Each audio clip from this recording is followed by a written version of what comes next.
सतवाड शिरोळ येथील ग्रामपंचायतीच्या उपसरपंचपदी संजय शिवगोंडा पाटील यांची निवड करण्यात आली।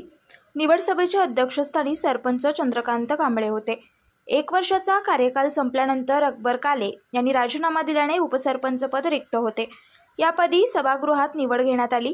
या निवडणुकीत संजय पाटील, देवराज पाटील, सौ प्रियंका चौगुले, सौ सीमा पाटील यांनी अर्ज दाखल केले होते। देवराज पाटील यांना 8 तर संजय पाटील यांना 9 मते मिळाली, तर प्रियंका चौगुले व सीमा पाटील यांना 0 मते मिळाली। त्यामुळे 8 विरुद्ध 9 मताने संजय पाटील यांची निवड करण्यात आली आहे।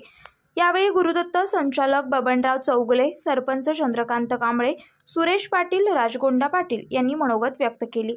तर नूतन उपसरपंच संजय पाटील यांनी गावच्या विकासासाठी सर्व कार्यकाल देणार असल्याचे सांगितले।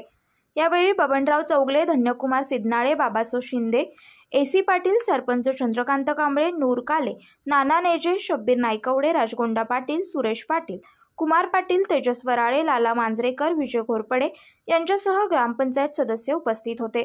निवडीनंतर कार्यकर्त्यांनी गुलाल उधळत फटाक्यांची आतिषबाजी केली।